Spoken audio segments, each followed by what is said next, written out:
Guys કેમ છો બધા ઓકે મજામાં છો પણ મેદાનનું હોય કે વિચારોનું? મૌલિક ગયો છે સ્કૂલે.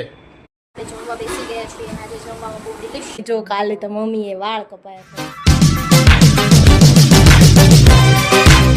ગાઈસ કેમ છો બધા ઓકે મજામાં છો પણ એકદમ મજામાં છું સો વેલકમ ટુ બેક ટુ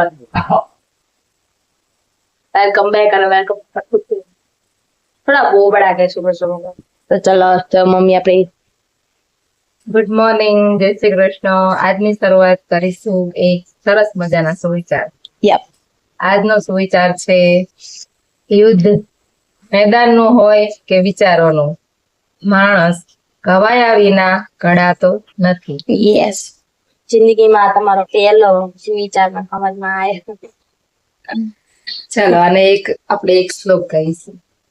કૃષ્ણાય વાસુદેવાય હરે પરમાત્મને પ્રણત ક્લેશ નાશાય ગોવિંદાય નમો નમઃ. જય શ્રી કૃષ્ણ. જય શ્રી કૃષ્ણ. તો જો હવે બધા ચા પીવા બેઠા છીએ. પપ્પા બ્રશ કરે છે અને જો હું આજે સવારે બહુ વહેલા ઉઠી હતી 6:30 ની ચાલુ હું એટલે બહુ વહેલા ન કહેવાય, તો બહુ વહેલા કહેવાય, સિટીમાં બહુ વહેલા કહેવાય. 6:30 ઉઠી હતી. ઉઠી નથી, મેં ઉઠાડી. કઈ નહીં, તમે પછી એમ કહેતા હવે આજે ઉઠતા શીખો તો રોજ ઉઠાડો તો આજે ઉઠી ગઈ હતી. બોલો હું આજે 6:30 એક દિવસ ગુડ મોર્નિંગ, જય શ્રી કૃષ્ણ. કેમ છો બધા? મજામાં? જો સવારના 8:30 વાગી ગયા છે. ચા પાણી પીતા, તો દીવાબત્તી થઈ ગયા, પૂજા પાઠ થઈ ગયા. તો હવે કામે જઈશું. અને આ મૌલિક ગયો છે સ્કૂલે, એ પણ બપોરે 12 વાગે આવે છે. અને હું પણ જો હવે કામે જઈશ અને બપોરે જમવા આવીશું. તો એ પણ હવે આ ભૂમિ લોકો બી હવે કામ કરે. જઈએ પછી શું ખાવું છે? બનાવજો કંઈક. આપણે તો શું છે કે દેશી સાદું ભોજન આપણને વધારે પ્રિય છે. તો આપણે તો સાદું ભોજનમાં મજા આવે. શાક રોટલી ને છાશ ને સલાડ, ગોળ હોય, સલાડ, અથાણા બધા છે એટલે જમશું. ઓકે, તો આજનું બપોરનું મેનુ ફિક્સ શાક રોટલી. ચલો તો ઓકે, બાય. બધા મળીએ. ચેનલને સબસ્ક્રાઇબ કરતા રહેજો. ચેનલને શેર સબસ્ક્રાઇબ જરૂરથી કરતા જો હવે નથી ગયા છીએ અમે સારી ઊંઘ ગયા હતા આજે ગરમી નથી અને વાગ્યા છે સાંજના 5.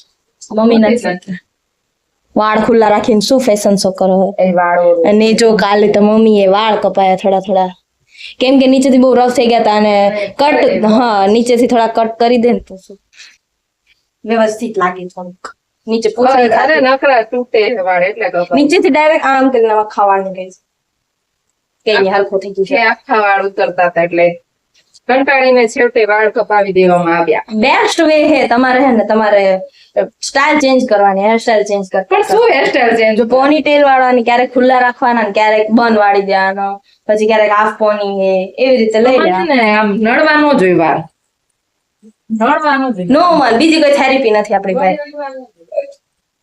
જો હમણાં ગાઈસ બહુ કાળી થઈ ગઈ છે. કાળી લાગુ છું તમને બધાને? મને બહુ એમ એવું લાગે મારી સ્કિન બહુ ડલ થઈ ગઈ. બહાર નથી જતી તો પણ બધા કેજો સ્કિન ડલ થઈ ગઈ છે કે બરાબર છે પહેલા હતી એવી જ કોમેન્ટમાં કેજો મને. બાકી મને તો એવું જ લાગે છે કે હું થોડી પણ આપણે ઘરની હું ક્યાંય બહાર નથી જતી એમના ગરમી તો થાય છે ને. કઈ નહીં. તો આપણે હવે બસ જો બેઠા બેઠા ટીવી જોતા હતા. હવે આપણે વાગી ગયા છે રાતના 10:30 અને હું અને મમ્મી અહીંયા બેઠા છીએ, ભજન કરીએ છીએ બેઠા બેઠા.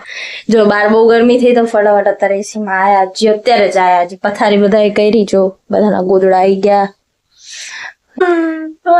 આ બધા મને સુઈ જવાનું. હા, ખાવા પીવાનું કામ કરો અને સુઈ જાઓ. કેવું રૂટીન? સવાર ઉઠ્યા, ખાધું, ચા નાસ્તો કર્યો, તૈયાર થયા, ચા નાસ્તો કર્યો, પછી પાછું ચા નાસ્તો કરીને બધું ઘરના રેગ્યુલર કામ પતાયા, પછી પાછું જમવાનું બનાવ્યું, પછી પાછા હુઈ ગયા ઘડી, પછી ઉઠ્યા, પછી પાછું સેમ રૂટીન, ઉઠીને થોડોક નાસ્તો કર્યો.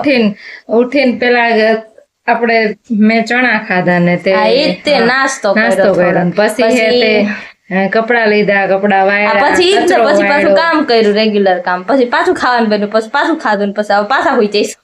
બસ આ જ રૂટીન, બસ ડેલી રૂટીન, બસ આ જ થઈ ગયું है. હવે क्या करेंगे, स्ट्रगल तो करना ही पड़ेगा. એમાં ભૂમિ તો બહુ સ્ટ્રગલ કરે, વધારે પડતું. બહુ સ્ટ્રગલ કરો હું. જો એસી મને હવાઈ ના દે તો મને એ સ્ટ્રગલ કરવું પડે છે. મારા પાસે જે એક જ ગોદડું ઓઢવા માટે છે એ સ્ટ્રગલ કરવું પડે. તો કઈ નહીં, ચલો આપણે સુઈ જઈશું, પછી કાલે મળીશું. આજનો વ્લોગ અહીંયા જ પૂરો કરીશું. હા, તમને મારા આજનો વ્લોગ કેવો લાગે કોમેન્ટમાં જરૂરથી જણાવજો. અને અમારા બધા જ વિડીયો તમે કાલનો વિડીયો ના જોયો, પરમ દિવસનો ના જોયો તો જોઈ આવજો. અને જેને આગળના વિડીયો ન જોયા હોય ફરી, એટલે કાલનો પરમ દિવસે નહીં, બધા વિડીયો આગળના જેને ન જોયા હોય, કોઈ જે નવા જોઈન થયા હોય એ જોઈ લેજો. અને હા, મેં કોમેન્ટ કરવાનું કીધું છે, કોમેન્ટ કરવાનું જરૂરથી ભૂલતા નહીં. છેલ્લે બ્લોગના એન્ડમાં જે યાદ આવે કોમેન્ટ કરી દેજો. તમને મારો આજનો બ્લોગ કેવો લાગે કોમેન્ટમાં જરૂરથી જણાવજો. મારી ચેનલ લાઈક, શેર અને સબસ્ક્રાઇબ કરવાનું ભૂલતા નહીં. તો મળીએ કાલે એક નવા બ્લોગ સાથે, નવા કોન્ટેન્ટ સાથે, નવી મસ્તી સાથે. જય શ્રી કૃષ્ણ.